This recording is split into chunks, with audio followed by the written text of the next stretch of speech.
Our top story, while there's cheer over the birth of the 7 billionth baby, we bring you the story of two Indias.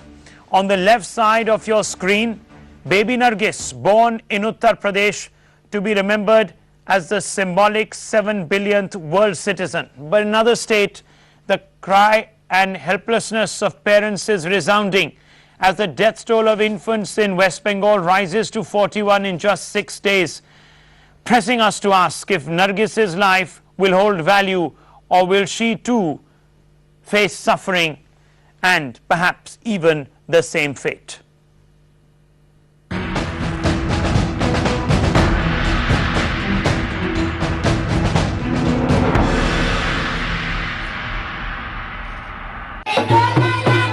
Amidst cheer came the news of the world's 7 billionth baby being born in India.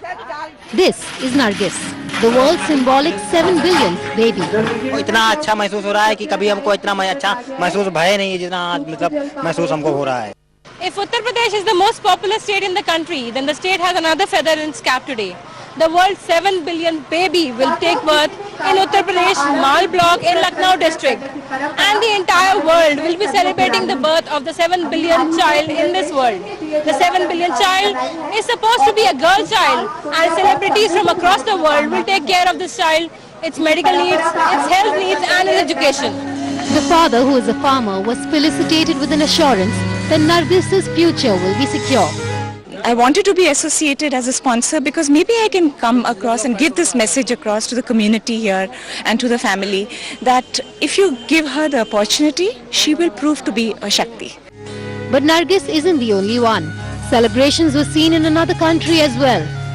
After the birth of this infant, 2 minutes before midnight in Philippines. Should this landmark be an alarm bell for India, especially after Bengal as well as Uttar Pradesh have seen a spate of infant deaths? Now here's why we should be worried. According to latest data available, there are 47.57 deaths per thousand in India. 1 million girls are killed before or after birth per year. 2,000 unborn girls are illegally aborted every day in the nation. Nearly 2 million children die before the age of 5. And if that's not enough, neonatal deaths stand at 60% within 48 hours of birth. And hope is even dim for medical assistance, with the doctor population ratio standing at 1:1700. A lot of people, for wanting a male child, they keep on having more children, and then they feel one son is not enough, they must have 2 sons, 3 sons. So if there is there's a strong social security mechanism, and people know that they would be taken care of in their old age by the government, by the social security mechanism, then they would not do this. But as India witnessed history today, the big question is India ready and equipped to handle the burgeoning numbers? Bureau Report, NewsX. Questions that need to be asked even as the horror in Bengal continues. There have been 41 infant deaths in just 6 days and still counting. While the families demand answers, the administration of the Burdwan Medical Hospital refuses to accept blame or affix accountability.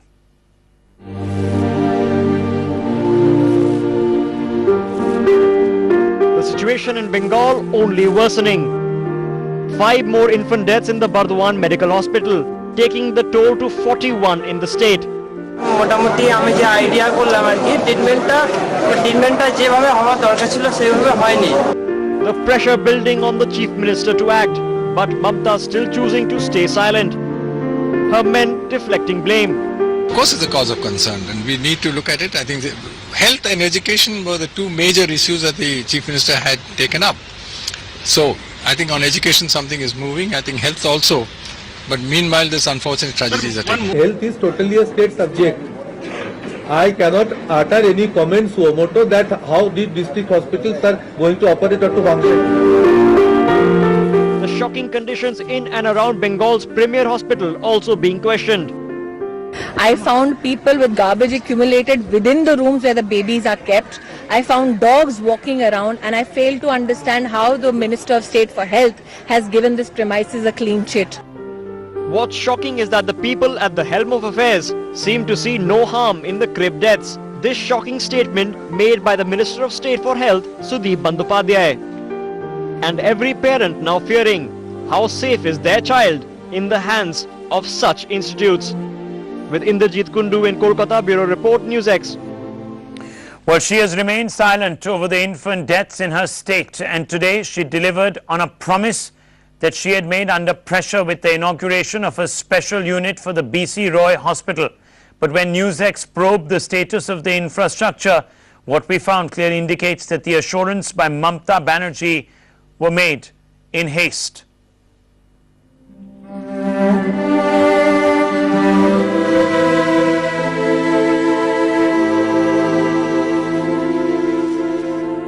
She's been silent over the infant deaths in Bengal, but in damage control mode, Mamata Banerjee ensured the inauguration of a new unit for the controversial BC Roy Institute.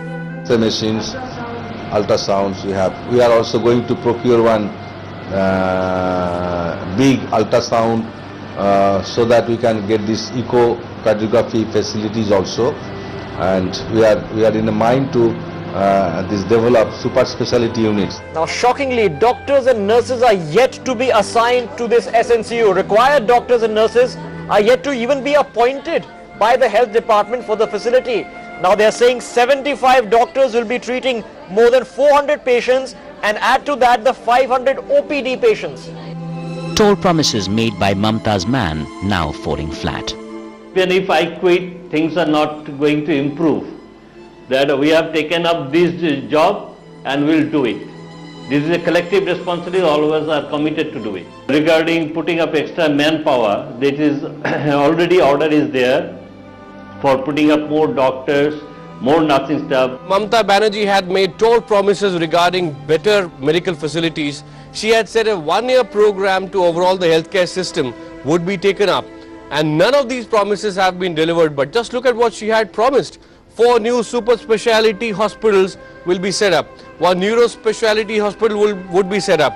Short, mid and long-term programs spanning over 5 years. District hospitals would be set up to help people get treatment locally. Facilities at primary health centers would also be augmented, and several modern diagnostic centers would be set up in the state. None of this has happened so far. But Mamata still chooses to remain mum, and her men evasive. Government of West Bengal is totally concerned with this development of the district level hospitals, in which healthcare units are to be more strengthened. In the next budgetary support, more budgetary allocations will be allotted. The escalating number of infant deaths is fast becoming a test for Mamata and her government. But for now, the loss for these parents has only been met with indifference. With Indrajit Kundu in Kolkata, Bureau Report, NewsX. The story brings us to ask, is more the merrier in a country that is struggling to provide the basics? Let's put that question to our panel tonight. Joining us, Ms. Sunita Narayan, Director, Centre for Science and Environment from the capital. Anil Dharkar, writer and columnist from Mumbai. Dr. C.P. Thakur, former Minister of Health and Family Welfare, joins us from Patna. Mr. K.S. James, Institute for Social and Economic Change, Director, Bangalore. As also Mr. Shubhanoy Datta Chaudhary, Director, Health Services, West Bengal, joins us in fact from Kolkata. There have been, of course, a great deal of controversies surrounding healthcare, especially primary healthcare to infants in Kolkata. Let me begin with you first. Ms. Narayan, the question is very straightforward. A lot of people say that human resource, people, can be a great strength that a country can leverage. But in a country such as ours, where we can't guarantee the basics, would this hold true? Oh, that is a ridiculous issue. I mean, the fact of the matter is we cannot guarantee the basics because we are running an extremely incompetent state. The fact is that it is not because there are too many people that we cannot deliver food to them or that there is not enough water. The reason we cannot deliver clean water to all is because we just don't seem to get our policies and practices right. And it's about the failure of the state to govern, to deliver basic needs to its people. So I, as an environmentalist, and I'm saying this as an environmentalist, extremely conscious of the fact that people will have an impact on natural resources. From my point of view, I'm very clear that it isn't the numbers of people that are a problem for this country, it's our sheer inability, and that's only incompetence to deliver basic services to people. Yes, that's a point that a lot of people have been making of recent, specifically in the backdrop of several infant deaths that have been taking place across the country, and in the latest instance in West Bengal. Let me go across to Mr. Shubhamoy Datta Chaudhary, who is Director of the Health Services of West Bengal, and someone who finds himself embroiled or embattled in controversy, if I could term it as that. Mr. Chaudhary, we celebrate the birth of the 7 billionth baby in Uttar Pradesh today, in a state that is downstream from Uttar Pradesh. In West Bengal, there is a tragedy that is unfolding, and the attitude is so callous. Now, I'm not asking you to comment on the state of affairs in West Bengal, but as a public health official, do you think that you are failing the parents who deserve, in fact, a better future for their children? Definitely, I got your point. The thing is that there should be a multicentric approach. Just a small baby, grossly underweight baby is born, and the baby is not getting proper shelter, her mother is not able to take care of the baby, gets infected, and then in a grossly, in a serious condition, if they are brought to the hospital, yes, hospital should provide care, best possible care, no doubt in it. There may be some deficiencies, but I do not think that only improvement of the hospital care is going to take care of everything. Let me ask you a counter question, Mr. Chaudhary. The healthcare system, of which you oversee in West Bengal as Director of the Health Services Department, now, wouldn't it be incumbent upon your department to also take care of the exigencies beyond Calcutta? You mentioned the fact that children come in, they are malnourished, they are born to underweight mothers, etc. But the National Rural Health Mission, there are only 23,000 primary healthcare centers that have been set up across this country. In fact, we have the most dismal ratio to population, only 6 beds catering to a population of 20,000 to 30,000. All of this falls within the ambit of state governments. All of this falls within the ambit of officials such as you to implement. So why blame X or Y? Why not stand up and say, yes, we failed? The thing is that it is no doubt it is a combined failure. Because the allocation for health through NRHM has increased to a great extent in recent years, and the input that the society, with this input, a great revolution is going on throughout the country, including West Bengal. As you know, in the basic maternal and child care in the villages, especially with the input of the ASHA workers. And pardon me for interrupting, what you're saying is that the blame, if any, should be spread around in a sort of democratic manner. Okay, let me go to Dr. C.P. Thakur, who was at the center, former Minister of Health and Family Welfare. Dr. Thakur, we have a state health official who finds himself in the face of a great deal of controversy as of now. He says that the blame should be spread from the center to the state. Let's have a big blame game. In fact, let's never really address the issue.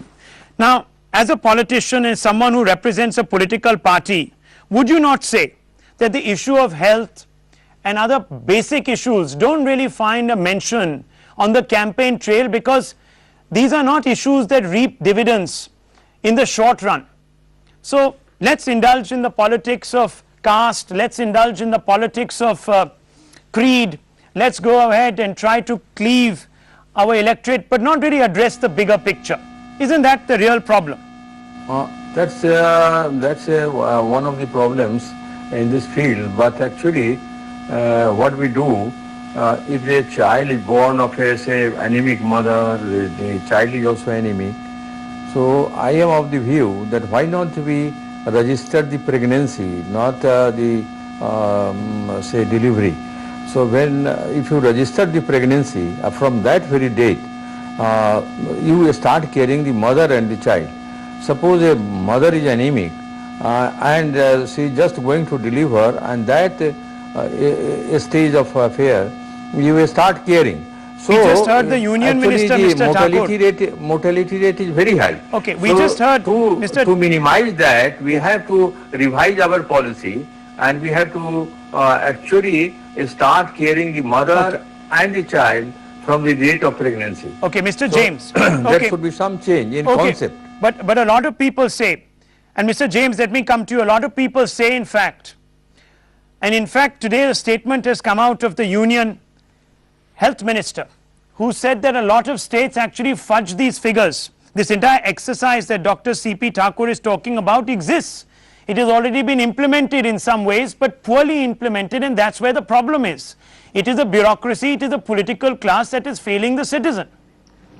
We don't have a regular monitoring data coming from the health department because it is a urban hospital which has somehow captured the attention of the journalist.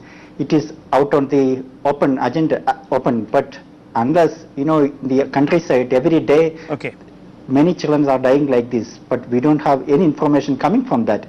It's absolutely a failure of the system. We have the money spent on that. Right now, with the increased expenditure on NRHM, now state government can really give much better care for all these children, but unfortunately we are totally failing. Okay, so there is no will, there is no institutional will. Let me go across to Mr. Thakur. Mr. Thakur, you're one of those individuals who has said numerous times that a big population can be a force for change. It is something that one must bow to because it conforms very well to the logic of the free market, and it creates opportunities, in fact, for the nation at an economic, perhaps even at a socio-economic level. Would you agree with what you've heard today? Would you agree that merely adding numbers is not really something that we should be celebrating? Yeah, of course I would agree with that, but I would say that the fact that we have the numbers is clearly an advantage. The fact that our population control policy failed very badly as compared to, say, China's, it has proved to be an advantage because now we have a young population and China has an aging population. So sometimes, you know, our failures are big successes.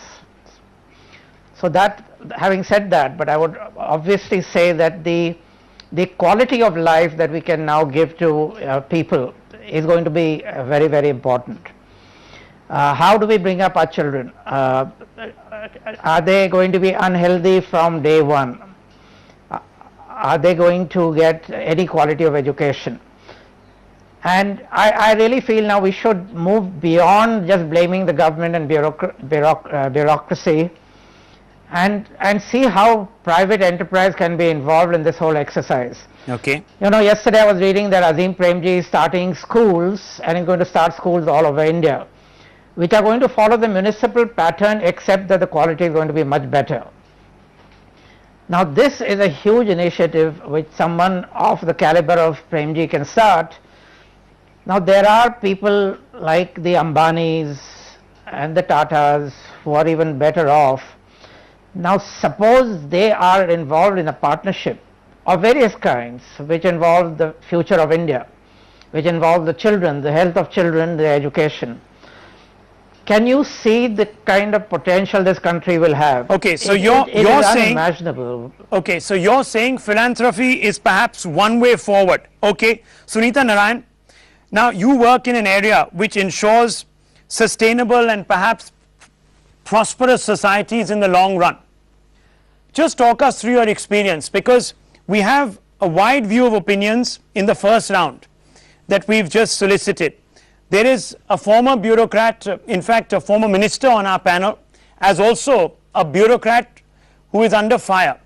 Both of them have taken a slightly different view, saying that, look, there are institutions that need to be set up. They haven't addressed the basic question, which is that of political will. You can have all the institutions, you can build all these buildings, but at the end of the day, implementation is the key. Absolutely, Rahul, and I don't think there is much, I think it's very clear that from all the panelists that we're all in some senses in sync in saying that it isn't that the people who are born in this country who are a problem. The fact is that it is imperative for us to be able to reach them with well-being and a quality of life. Now, I think the crux of the problem is, and the crux of the big issue that faces us is, what do we mean when we talk about wealth and quality of life? Because it is very true that the numbers of people are not a problem, but definitely for the planet as a whole, the number of people are a problem if we want to live like an American, for instance. Each American today consumes enough which would require us 5 planets, not just 1 planet. And the big issue for us and across the world today is that today, because we are so poor, we are using very little. And as we get richer in India, we obviously will require much more wealth, and we will use a lot more natural resources. And the big challenge is, how can we make sure that we make that transition so that we can have well-being but not pollution? So the big challenge in our cities is, can we have mobility patterns so that we use buses and not cars? Because even in today, we have too few people who are using cars, and yet they overrun our cities with congestion and pollution. So the larger number of people that you have, and today's 7 billion baby needs to be celebrated, but also that tells us that we need different approaches to be able to prepare the world for well-being, including clean water. Okay, I have one question to ask of Mr. Shubhamoy Datta Chaudhary. Mr. Chaudhary, you've been listening on very patiently to some of the other panelists who are coming up in some form or the other with prescriptions.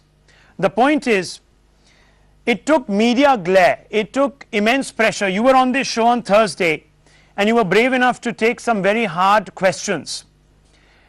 And though you provided some answers, you weren't convincing. At least that's what the impression was. Why did it take such pressure born out of tragedy to get the West Bengal government to act? Today, we believe that a new neonatal ICU center has been set up. Once again, there are problems with that because we have obviously the issue of who is going to man, who are the doctors who are going to be there, and whether there will be enough.